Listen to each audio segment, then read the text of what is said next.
What's going on, college football fans? Welcome back to the First and Long College Football Show. I'm Marcus, that's Mason, and we've got the Overreaction Show coming out of week 4.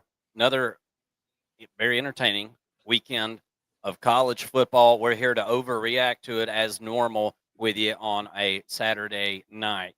Mason, how you doing, man? Pretty good, man. Another really good week of college football. I feel like we're learning a lot about some of these teams. We're, Yes, we we're are. painting a little bit of a playoff picture. I think in our heads, mentally, we're noticing who the playoff teams are, and who the have-nots are. Seeing a lot of pretty bad quarterback play out of some quarterbacks that we thought would be in the Heisman race by the end of the season. Um, I'm just I feel like this has been a really exciting 4 weeks of college football so far, and we keep getting some bangers of some weeks. There were some really close games tonight that some games that could have gone either way, and I don't know. I'm excited to break it down with you, Mark. Where you want to start us off at? Um, well, we'll kind of start in chronological order, but just kind of adding on to what you just said, it's been really competitive. That's what I'm noticing. That you know, uh, it's going to be a really competitive season of college football. Yeah. I think there's a pretty large swath, a larger swath of teams than normal that have a chance to actually win a championship this year, whether it be a Mhm. conference championship or a national championship, which obviously two totally different things. One's a lot easier to do than the other. Obviously only one can win a national championship, but it just seems really wide open. And I heard Nick Saban. I don't know if anybody else caught this on College Game Day this morning, early in Miami. He was saying, "I'm interested to see who can step up and play some defense, or excuse me, and play some offense." And I thought it was the opposite. I'm waiting for somebody to step up and play some defense. I guess I don't know. I guess there's cases to be made for each, but there it's like topsy turvy world, man. It's opposite world right now. Like things that I think are a sure thing defensively, they come out and they have a bad day. I mean, like Oklahoma. Honestly, I didn't think Oklahoma had their best day defensively. So we'll get to that here in a minute. But my point is, it's up for grabs this year, man. Um, all the big conferences are all up for grabs. We'll kind of sift through it as we go here. Let's talk about Texas Tech, Utah. This is one that I really didn't see coming. But to be honest with you, who who could have seen this coming? I mean, yes, Texas Tech has played very well this year. We've all we talked about it all week going into the game, but they had not played anybody. Doing it against Helen Keller School for the Blind and Deaf is different than doing it against Utah at Utah. Texas Tech really made a point in this one, man. I mean, and did it with a backup freaking quarterback. What the hell? I mean, you can't make this stuff up. We joked around today about college football being scripted like pro wrestling. Yeah. That's almost like so unreal that it does seem fake. But you can't make this shit up, man. Um, Texas Tech brings in the backup quarterback and absolutely delivers 34-10, the final over Utah. Welcome to the party, Texas Tech. They're just as much in this playoff hunt as anybody, in my opinion, at this point. Yeah, 100%. Everybody knows that Texas Tech has, for the past 2 seasons, really utilized the transfer portal to the max. And they're another one of these Texas teams that apparently has very deep pockets, and they're going to go out and spend money. And it's working right now. I had Utah as the Big 12 favorite going into this game. I still think that they're very much in it to win it all. I don't. Well, I say win it all. They're very much in it to win the Big 12, in my opinion. But um, this didn't really move the needle to me for the long term effect of this team, but it did put Texas Tech more into that hunt than I thought they were going into the football game. I knew that they had talent on their roster, just wasn't sure how they would stack up against a similarly skilled team. Um, they did that today. Baron Morton goes out, looks like probably a concussion after a helmet to helmet contact. Will Hammond, the backstring quarterback, comes in, and look, he played a lot better than Baron Morton. And Baron Morton's a guy who is going to play on Sundays. If you hadn't watched him, he's a pretty good quarterback, and a lot of NFL scouts are really liking what they're seeing out of him. But he goes out, Hammond comes in, and I thought he played better. I mean, I know he played better, but I thought he looked better. Just as a quarterback overall, made some really nice throws. It ends up 169 yards, 13 of 16 with 2 touchdowns, no interceptions. Whereas Morton had 142 yards, was 12 of 19, no touchdowns, 2 interceptions. So played much better. It was just really surprising to see the backup come in. I thought when Morton went out, for sure Utah was going to be able to stop the offense for Texas Tech and get back in this game and win it. But they never gave up the lead, and he was able to really drive the football, and Texas Tech extended their lead. I thought it was just a really, really solid offensive outing from Texas Tech, and defensive as well. I mean, only giving up 10 points to Utah. Dampier looked like one of the best quarterbacks in the country. Well, not today. He finishes with a 51 QBR. Also threw 2 interceptions himself, and finished with only 162 yards on 38 pass attempts. Pretty bad. Pretty bad day for the offense for the Utes. Yeah, if you're doing the math at home, that's 4.3 yards per pass there. That's not going to get it. And that is obviously reflected in the third down efficiency as well. 4 out of 14. I mean, that's just not going to get it, especially with Texas Tech on the other side, hitting over 50% on third down with 17 attempts. So that really just kind of explains everything. And I mean, gosh, the turnovers as well, man. I mean, 4 turnovers for the Utes. I mean, that's not going to get it. We talked about all week going into it. Is Texas Tech for real? And we were saying, well, we don't know. We'll see. We don't know. We'll see. We should have been asking the same thing about Utah.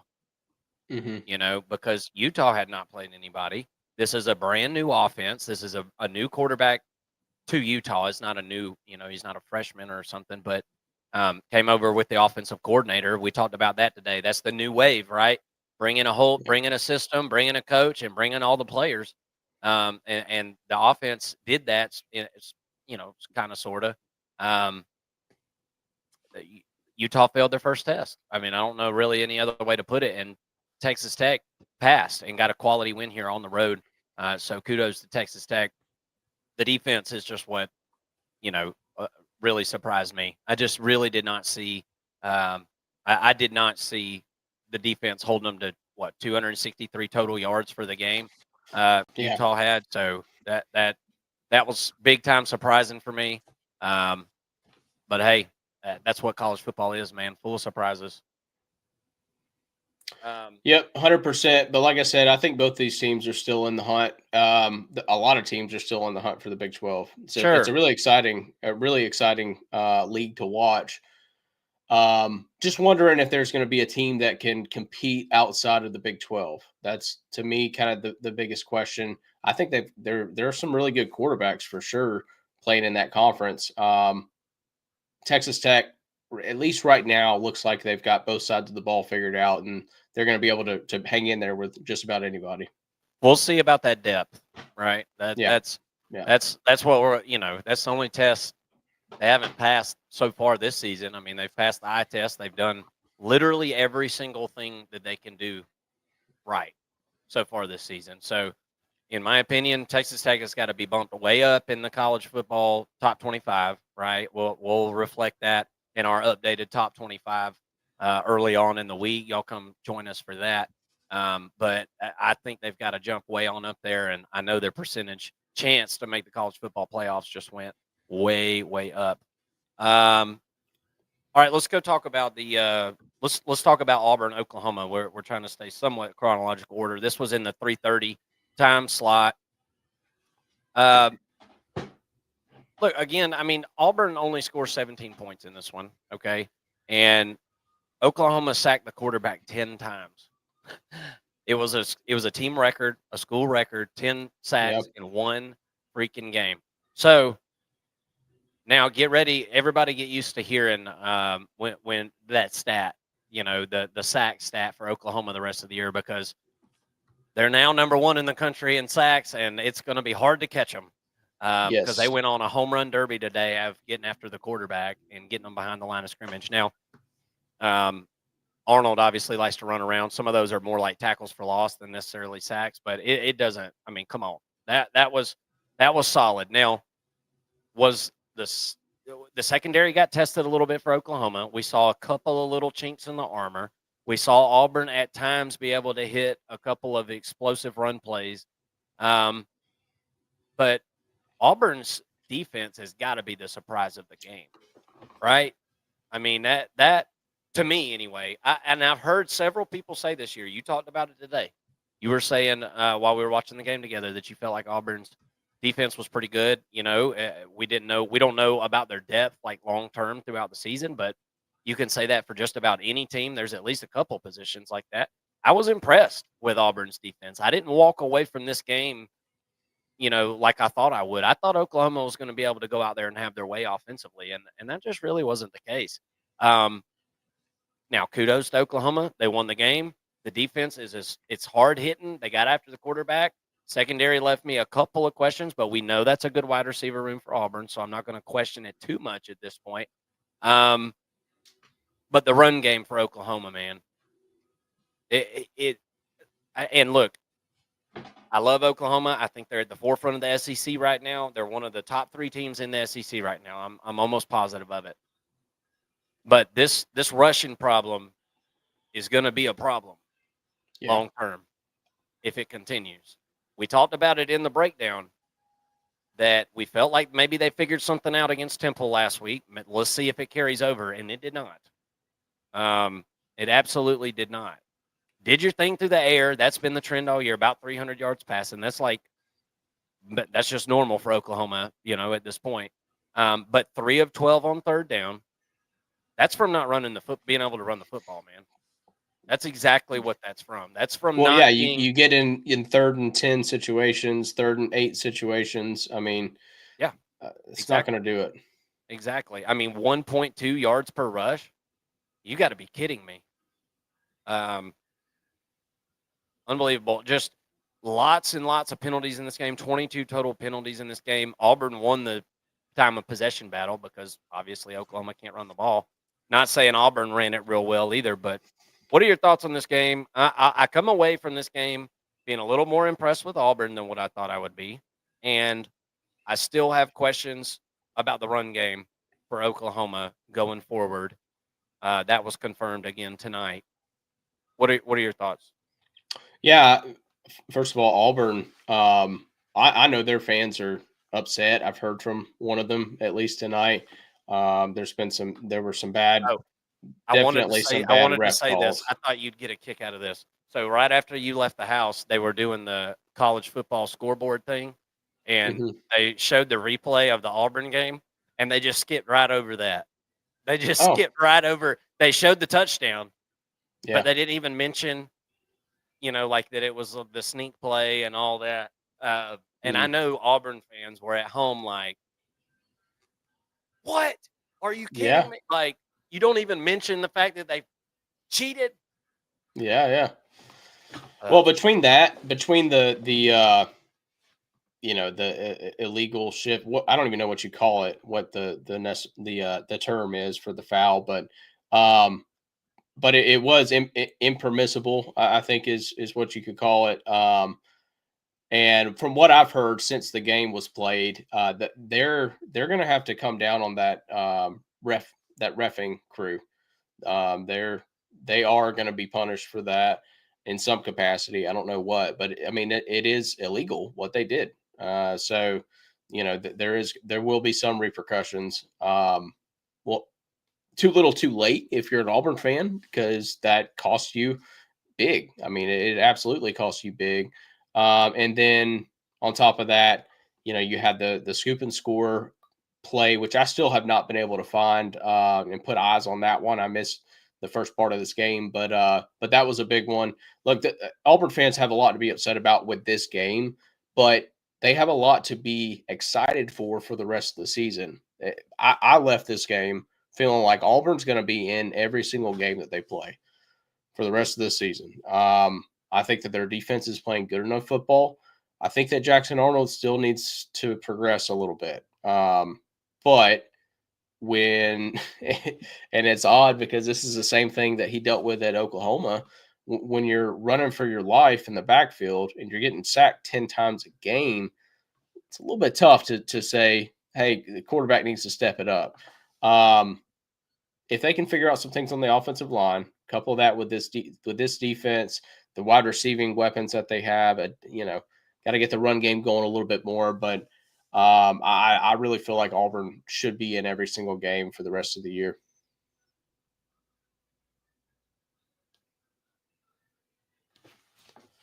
Hold on, they got to add you to the stage more. Uh, Can you not hear me? Yeah, you're Oh, good now. Go ahead.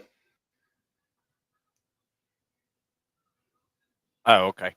All right, my bad. I'm over here trying to do too much, probably. But look, what's going to hold Auburn back is the inability to be able to get the ball down the field to these awesome wide receivers that they've got. I mean, we've continued to see Jackson Arnold struggle to stretch the field.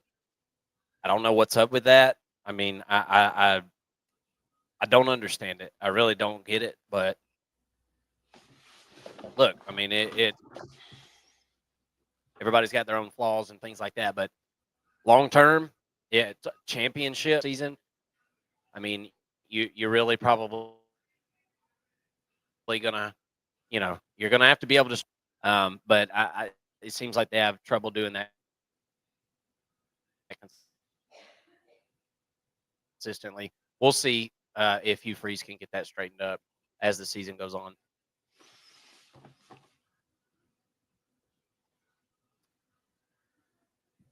Um,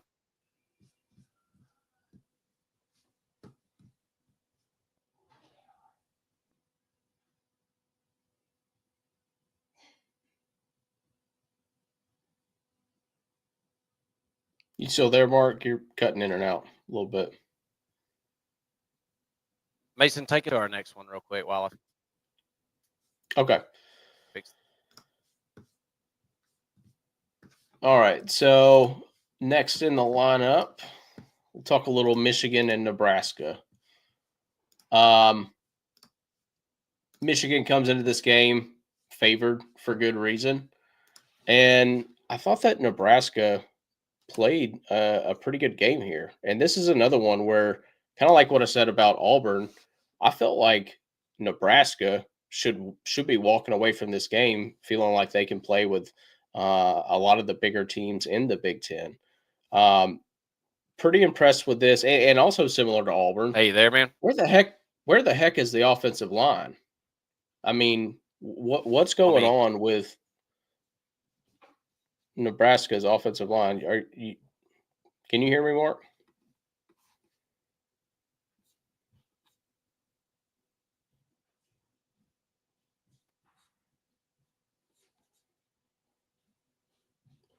Still not able to hear you, so I'm going to drop you off here. Um, but yeah, with Nebraska, and sorry for the difficulties here, y'all. With Nebraska, I'm scratching my head, wondering what is going on with this offensive line because outside of that, it seems like the team's clicking pretty well.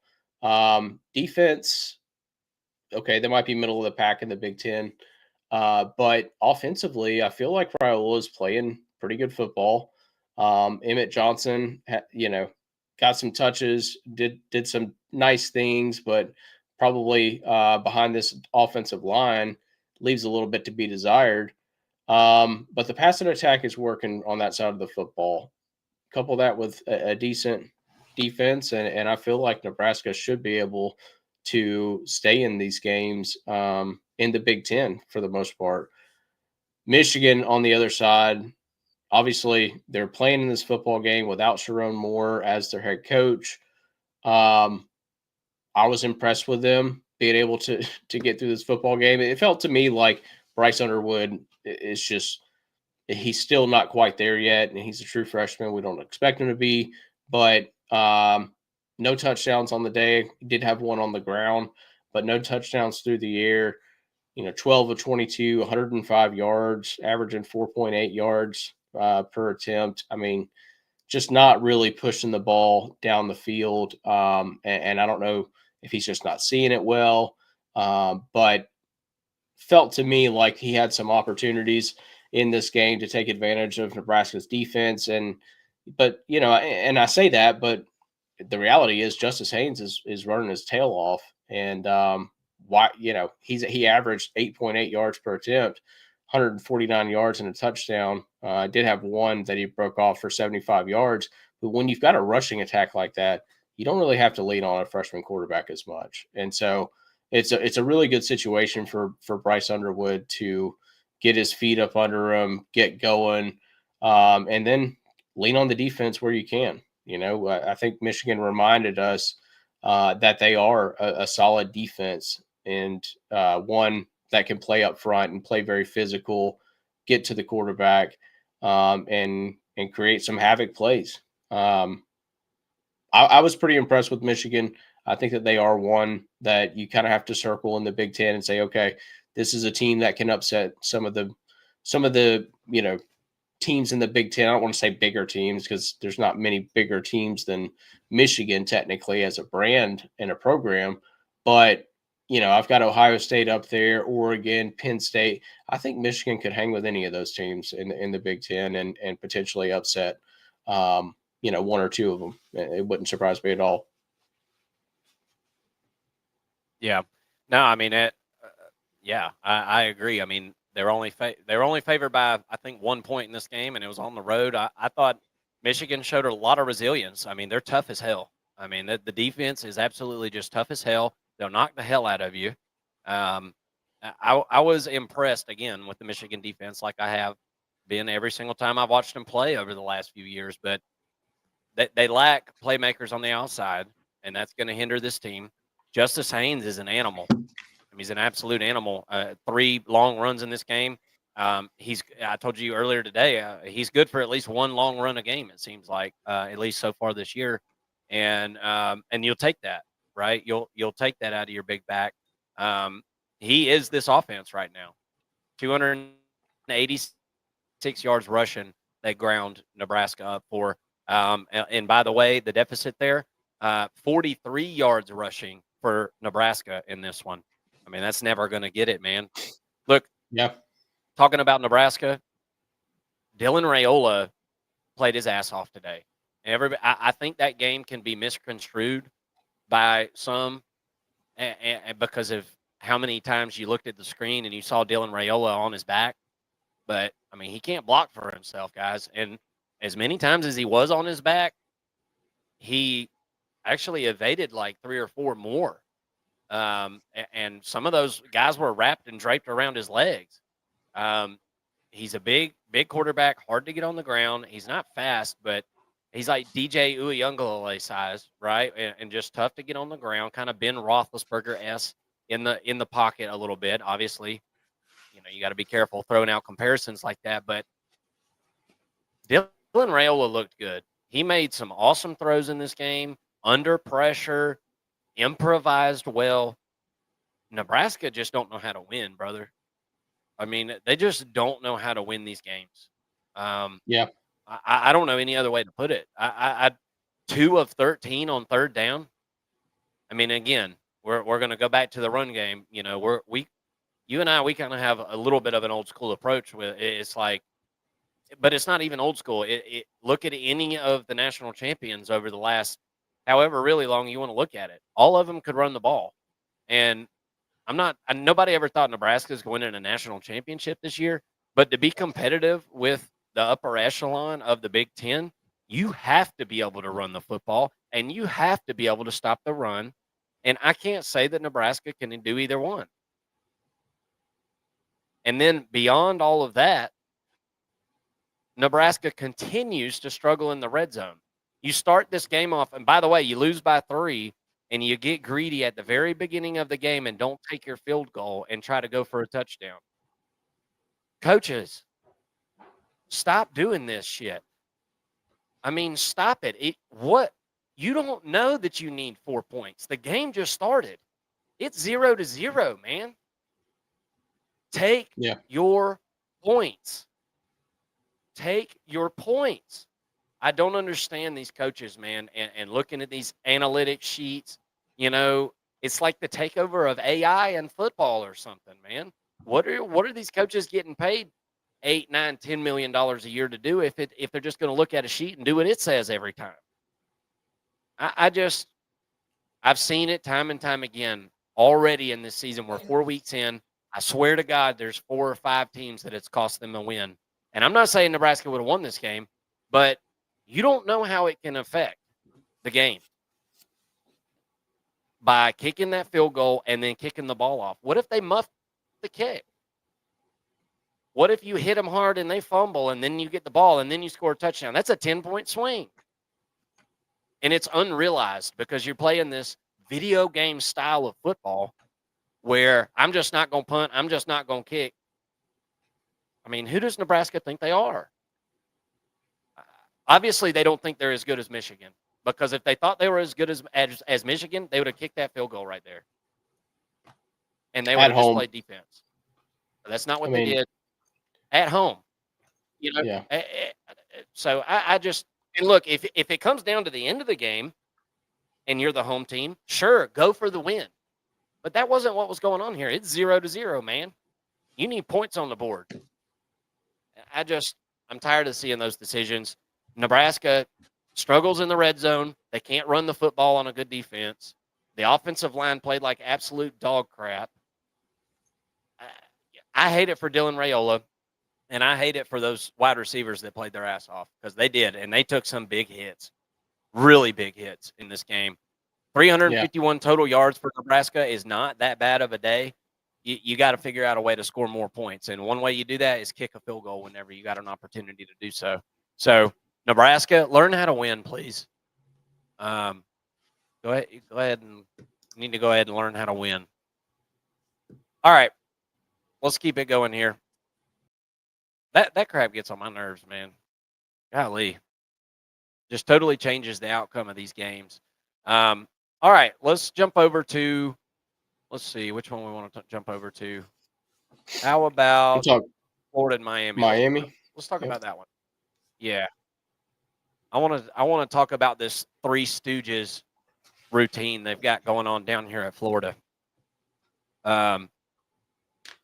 It literally is like an episode of the Three Stooges where between the AD and the head coach and the president of athletics there at Florida, it's like I'm wondering which one's going to get knocked out first. They keep hitting they hit the person to the right of them with a hammer in the head, and that dude turns and hits the other dude in the head with a hammer.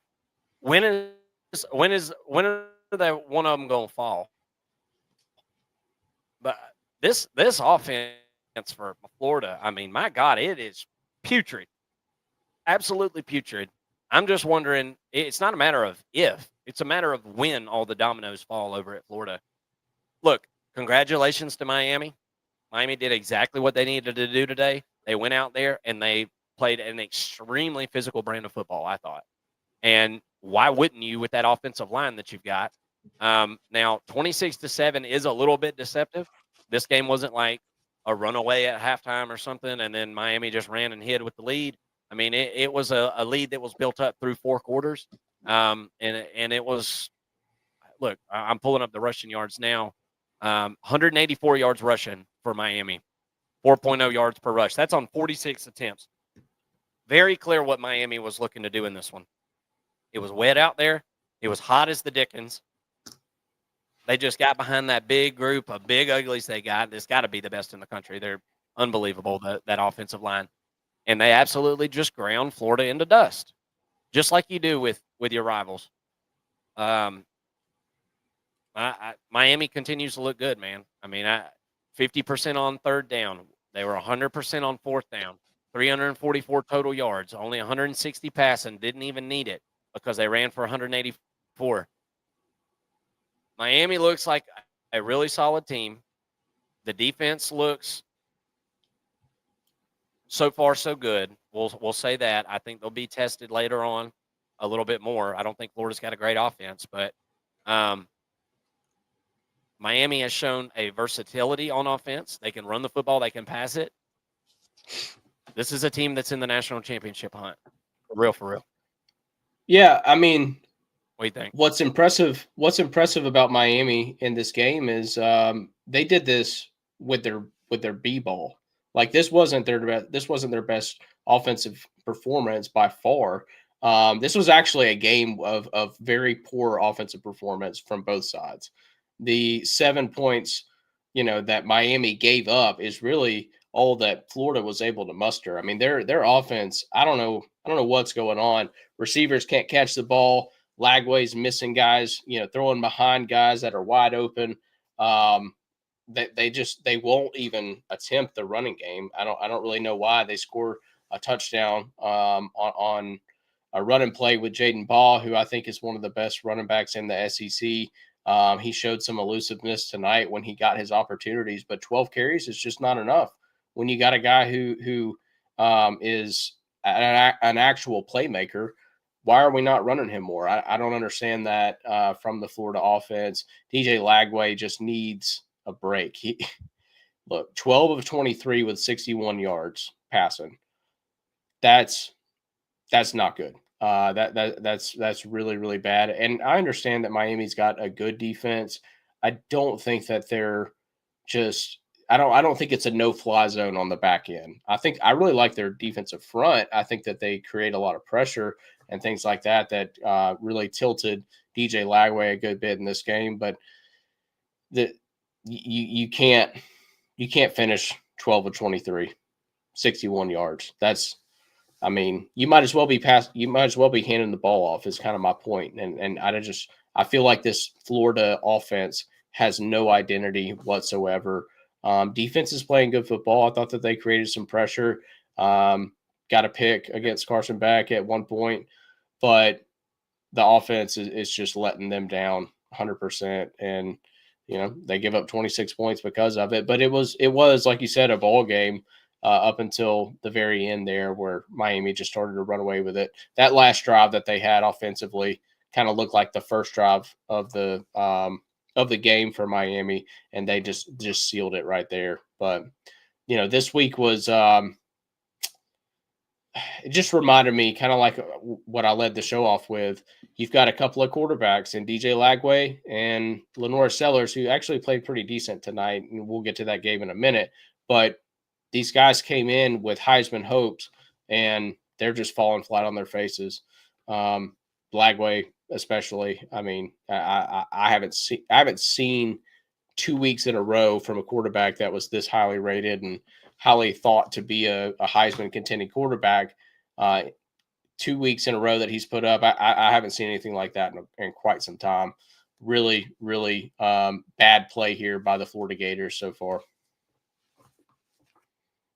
Yep, absolutely. When is the domino going to fall? It may be tomorrow, y'all. I mean, Billy Napier might be fired tomorrow. I don't know if Florida's got a week off next week. I'm sure they've got one coming up. I mean, I don't know who you hire, and I don't really care at this point. I'm just, it's bad. It's bad. It needs to be addressed as soon as possible, if not sooner. All right. You were talking about Lenora Sellers, so let's talk about South Carolina and Mizzou. Mizzou ends up winning this thing 29-20. I'd predicted an 8-point win, so I was 1 point off. Dang.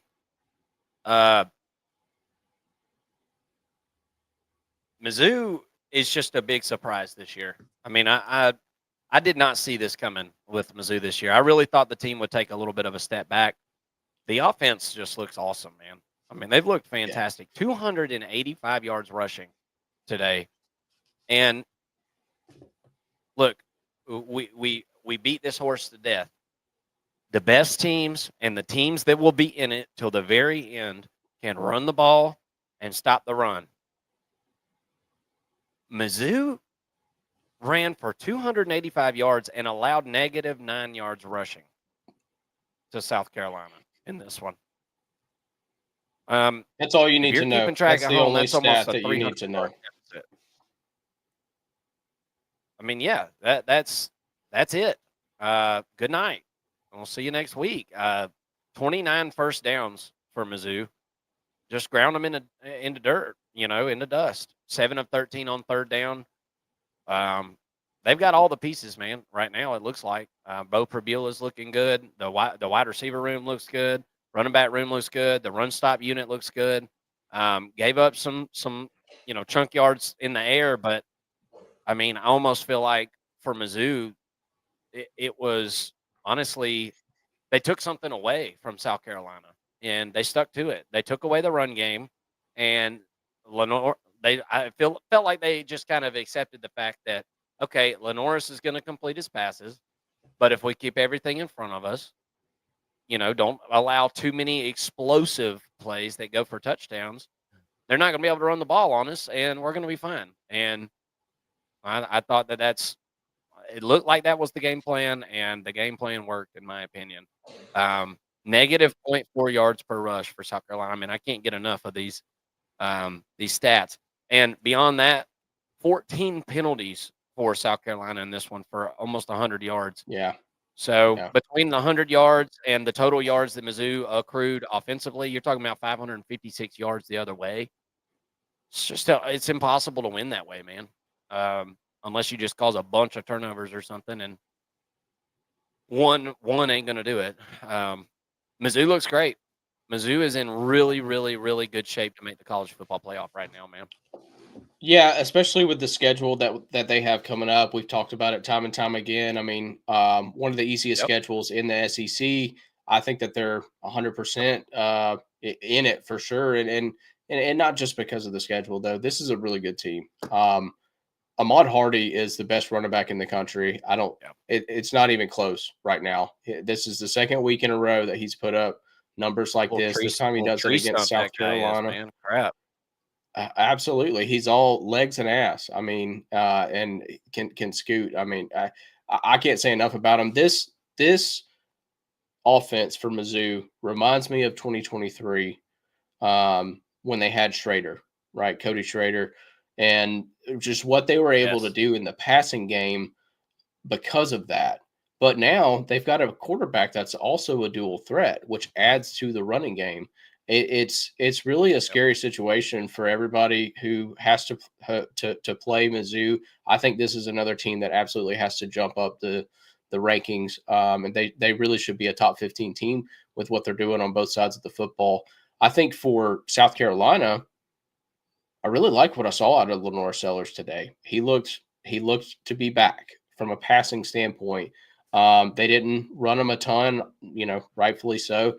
But when you don't have this running game to complement the passing attack, it makes it really hard. It's kind of a one man show for the most part on offense, and to be honest, I don't think that the defense has been quite what we thought that they would be either for South Carolina. So definitely a team that's trending down, but man, the bright spot out of this game is Mizzou for sure. This is a team that is competing You in the remember SEC. you remember when we said that the linebacker room for South Carolina might be lacking a little bit? You remember that? Yeah. And the South Carolina fans were like, "Y'all are idiots." I don't know. It didn't look too good Well, today, man. Well, they'd still be It didn't telling look us too that it wasn't good their today. fault. It wasn't the linebackers, and yeah, um, wasn't good for South Carolina regardless. Yeah, yeah, for sure. All right, let's jump into this Illinois Indiana game. My God, it, just resounding ass beating of the weekend. Yep. Um, from the word go, Indiana jumped all over Illinois, and it was just a complete 100% fourth quarter resounding ass beating. Indiana scored at least 14 points in every single quarter of this game. Just, I mean, did they even punt? I mean, it was just 39 minutes. And they're scoring on big plays, some explosive plays, and 11.6 yards per pass. They're getting some chunk plays, but somehow still possess the ball for 39 minutes and 42 seconds. That's unbelievable. Again, we're gonna repeat these stats and stop the run are gonna be the most successful, and they're gonna be in this till the very end, towards that final 12 teams of the year. Indiana, 312 yards rushing today, allowed 2 yards rushing. Are y'all noticing a trend in all these games? I mean, literally, it's almost right down the line. The winner of every game this week just about won the rushing battle both ways. Almost every single one of them.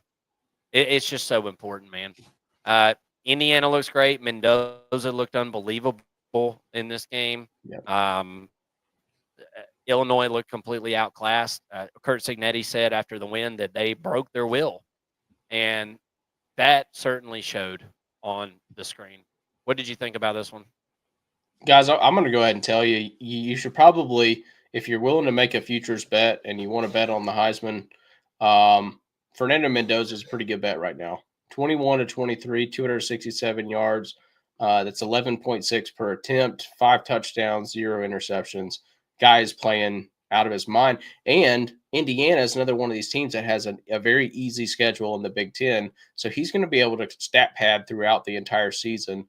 I don't think that placing a bet on him to win the Heisman would be out of the question. I said when we were watching this game together, Mark, that whoever wins this game is going to the college football playoff. I still firmly believe that, and I think that Indiana deserves to be in the college football playoff. They look like a top 10 team. They look like a team that's playing better than they were last year, and they were doing this to folks last year. This game reminded me of the Nebraska game as far as the setup.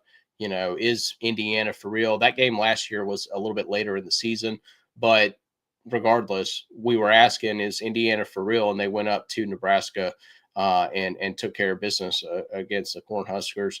Did it even in an even more resounding fashion this week against an Illinois team that was a top 10 team. So really impressive stuff. I like what I'm seeing once again from Indiana on both sides of the football. I think that they continue to roll teams moving forward. They're definitely ones to watch. Yeah, I want to pull up Indiana's schedule real quick because I feel like we need to look at that. So next weekend, you got at Iowa, week off, and then at Oregon, Michigan State, UCLA, Maryland, and then at Penn State on the 8th of November, and then Wisconsin and Purdue. You got a week off after Wisconsin. So October 11th at Oregon, November 8th at Penn State. Do you think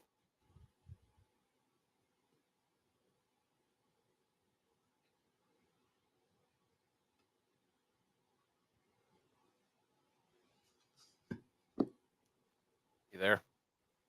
Yeah, your audio cut out. What was that?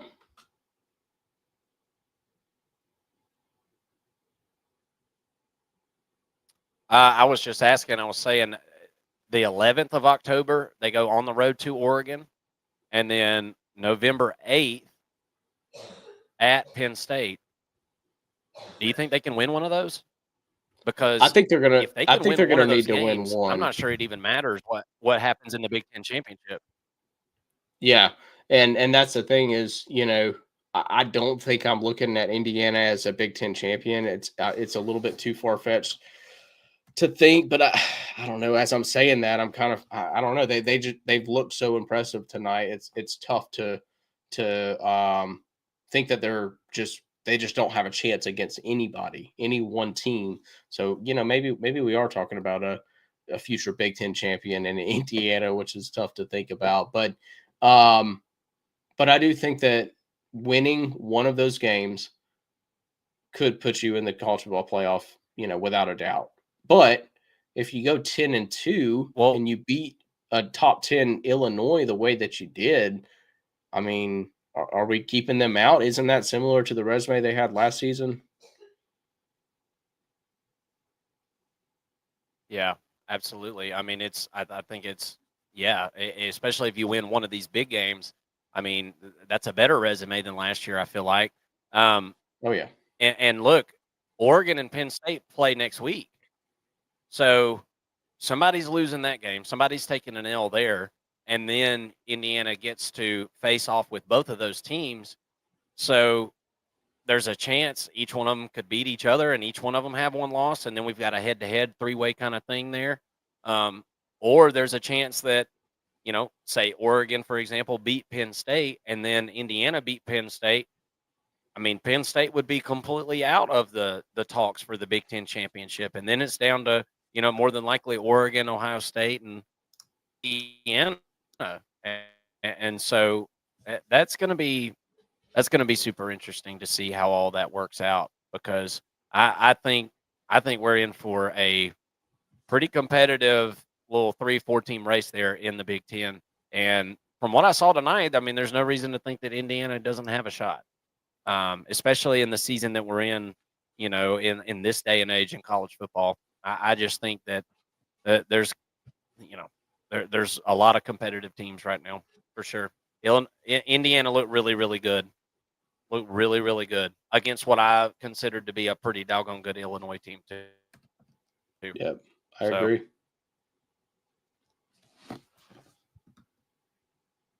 yep. All right, we can go through some of these final scores of some of these other games and just kind of throw our 2 cents in there. There wasn't a ton um, of other like big matchups, but we'll go through them. Let's see. Let me start at the top here. Actually, as of right now, there's 5 minutes and 53 seconds left in the second quarter. USC, that is Southern Cal, is up on Michigan State 17-7, and Michigan State has got the ball, and they need to do something for Dad. All right, do something for your daddy. Go on down there and keep it close, boys. I think I believe the spread was, I can't even remember what it was, but I bet on it. It was a big spread, and I think it was like as of right 17 now, and a so far so half, if good. I'm not mistaken. There, yeah, something like that. Wishful thinking. I was thinking 20 something, but it wasn't. You're right. Maybe it was 18 and a half. It was something around 18, 17. Tennessee 56-24 over UAB. I mean, there's not much to talk about there. Oregon beat what I thought they would. To be honest, I feel like Oregon has kind of pulled some punches the last couple of weeks. I don't know. Surely they wouldn't have done that in the Civil War. Not in the fight for the Platypus Trophy. I mean, come on.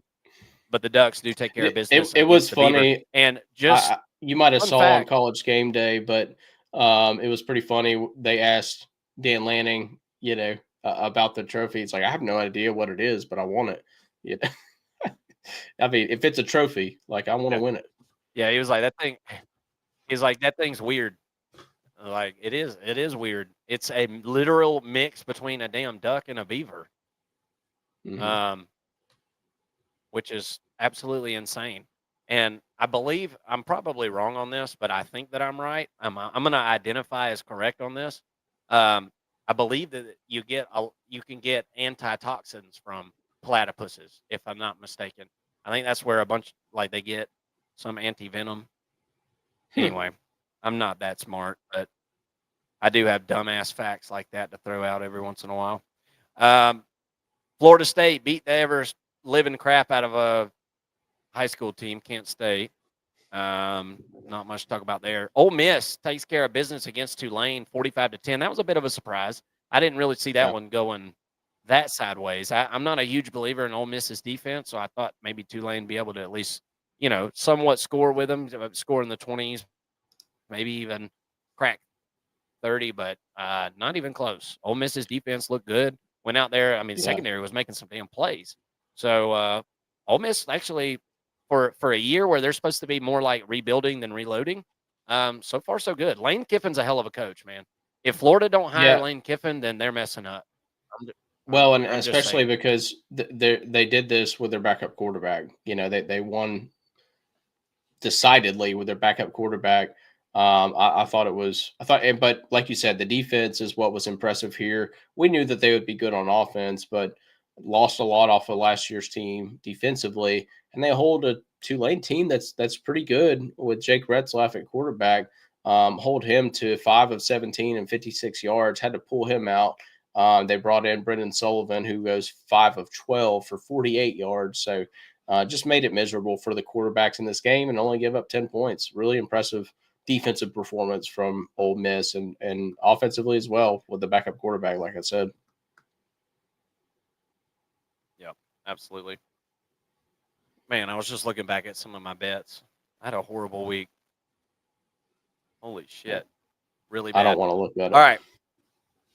No, it was bad, buddy. It can't be any worse than what I did. I got a hole to crawl out of now.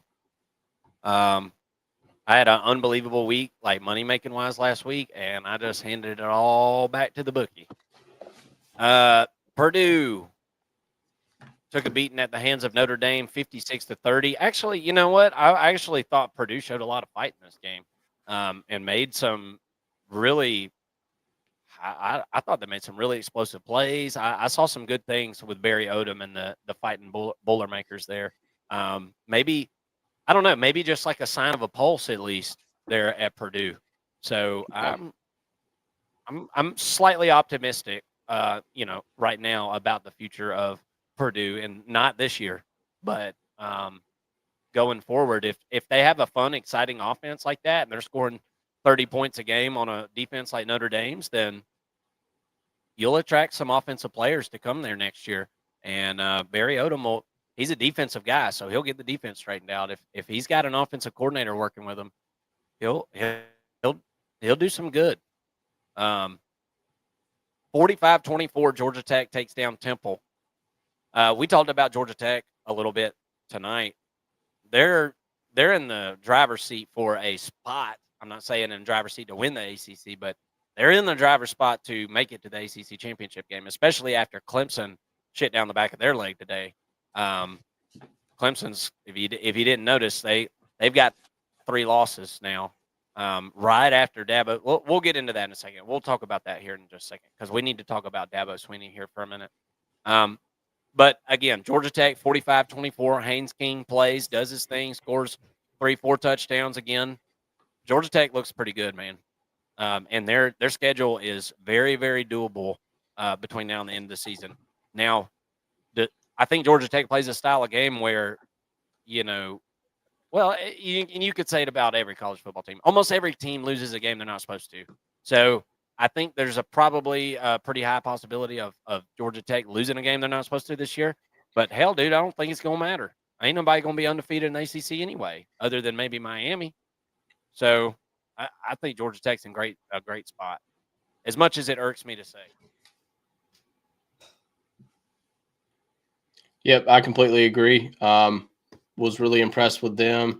Another one that stood out to me was Vanderbilt. I mean, they just keep getting disrespected. 4-0 and only got put up to 20 after what they did to South Carolina last week.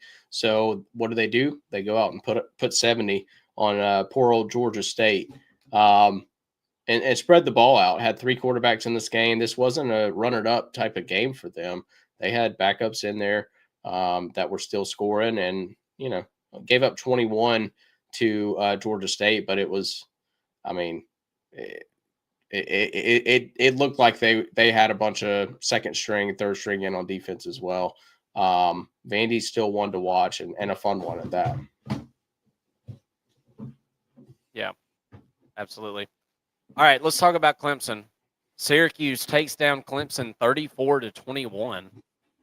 I believe this was another game where Syracuse ended up bringing in a backup quarterback, if I'm not mistaken. Now, I didn't sit down and watch this whole game, but I didn't need to. I had a feeling this was going to happen today. I almost pulled the trigger on the money line on the betting show earlier this week on Syracuse, just because literally it was straight vibes of fading Clemson. That's all it was. It had nothing really to do with Syracuse, who on paper should not be very good this year. Fran Brown is doing a hell of a job. They're not supposed to be good this year. But here they are 3-1 and just scored 34 on Clemson.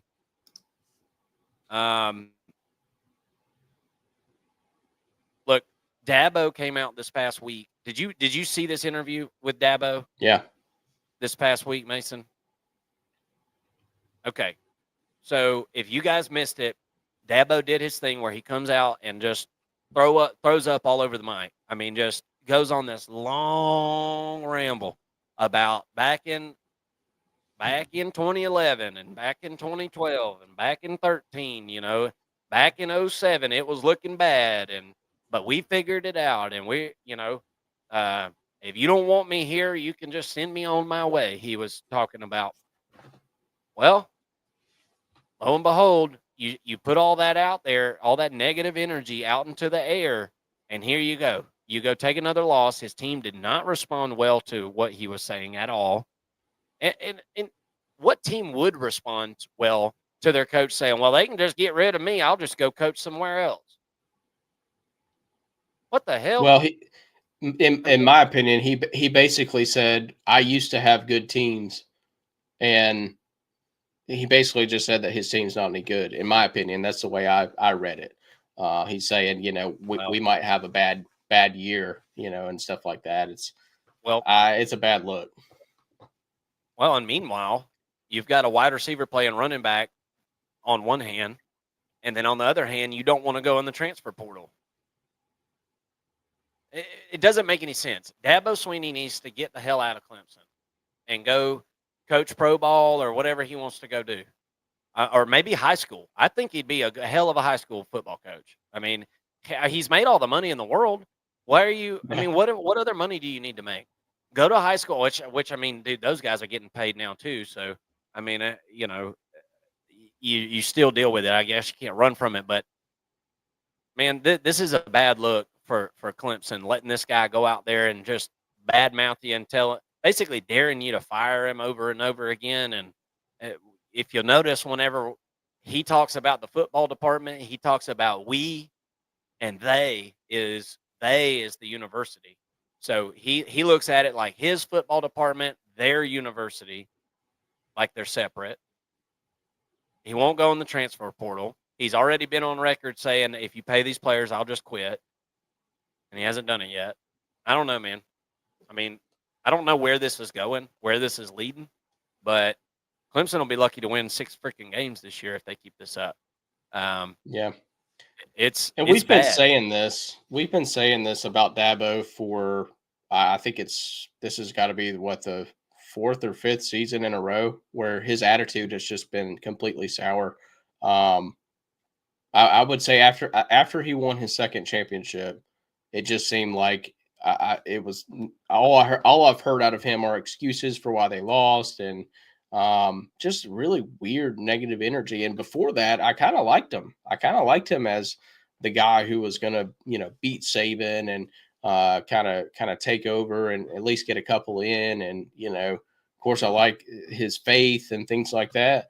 But his attitude is just weird to me, and it's off putting. It's not a good attitude. It's not what you want out of really any employee. I mean, imagine if you were a boss somewhere and you had an employee that was like, you can just go on and get rid of me. I've done a lot of good here.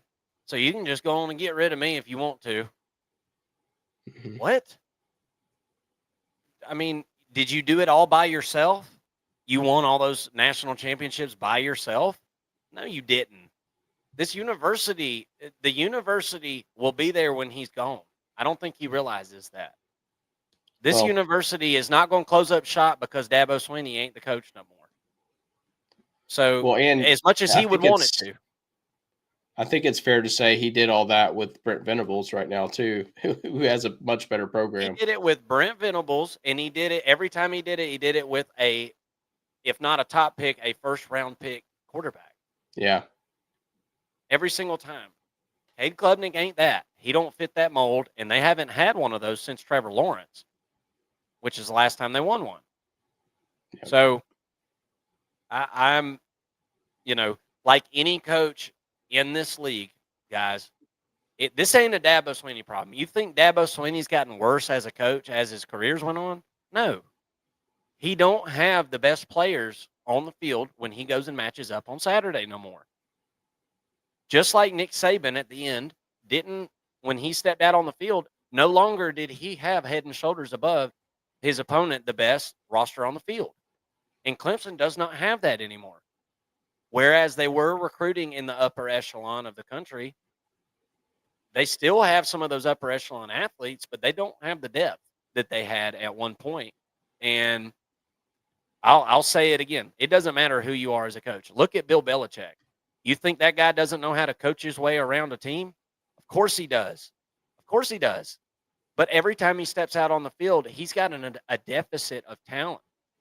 And that's what's going on at Clemson right now. Make no mistake about it. And the worst part about it is the fact that there's a deficit in talent and you won't go into the portal and do everything that you can to make it better. That's the biggest problem. And that is where there is a dereliction of duty. And if I'm Clemson, this is starting to give me the red ass if I'm the university. Because this is a dereliction of duty at this point. And the things that are coming out of this guy's mouth are just not consistent with that of a lot of these other coaches that are being successful right now. So, Dabo, you tell us constantly about how you've been there before. Maybe you should act like you've been there before. Right now, you're acting like a child, and I just don't think. I don't know. In line with that, line of thinking, who do you think has a hotter seat between Napier, Gundy, or Dabo? Certainly Napier. It's got to be Napier. But here's why. Dabo, the seat is just starting to warm up. Okay, I think Dabo's seat is just starting to warm up.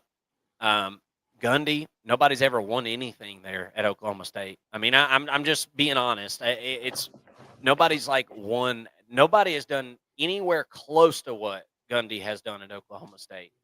Now, I have to say, if I'm an Oklahoma State fan, I think it's time to be done with him too. If you're a donor or whatever, I think it's time to start barking up that tree because I as much as I love Gundy's his personality or how much I loved his personality before, him and Dabo are on that same shit right now, dude. I mean, They are literally two peas in a pod right now. These guys seem miserable. And I don't know, man. Not to mention Gundy, that roster that Oklahoma State's putting on the field right now, it's unbelievably bad. I mean, it's real bad. Tulsa had their way this weekend, man. They did what they needed to do and however they wanted to do it, whenever they wanted to do it. So, in my opinion, I think all three of them need to be gone, not mid-season. You don't want to fire Dabo mid-season. You probably don't want to fire Gundy mid-season, I don't think. I think you let Gundy Waller in it. I think you let him deal with this team he's got and try to figure it out because I think he is one of those coaches that's pretty good at he's good at taking less and making more out of it. And so I guess you just see what kind of concoction he can build up at Oklahoma State between now and the end of the year. But Napier, I am serious, y'all. I think he'll probably be gone by the time we wake up in the morning. Personally, I don't see why. What are you waiting for? I am very vocal about this. If you feel like you're done with your coach, you get it done as soon as possible. Don't wait around. Don't wait around. I don't think Clemson's made their mind up on Dabo. That's why I say don't do it yet. But don't wait around because what happens is these guys go on a run and they win their last 7 games of the year. They finish, 7-5 or whatever. You know what I'm saying? Bad example, I guess. No mathematician, but you get my point. They go on a run at the end of the season and they win their bowl game, and it's like, oh shit, well now we can't fire him. We're stuck with him another year. You know what I'm saying? Or you start the year off on the hot seat, which is terrible for recruiting. You can't convince anybody to go there because they don't know if you're going to be there. So, conundrum for all three of those teams. But Florida's got to get rid of Napier like tomorrow or maybe tonight. Thank you for commenting and coming to hang out with us, dude. I appreciate it.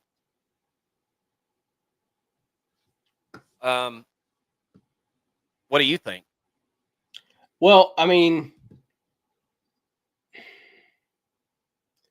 I feel like the only reason the recruiting aspect is certainly an angle for not firing your head coach.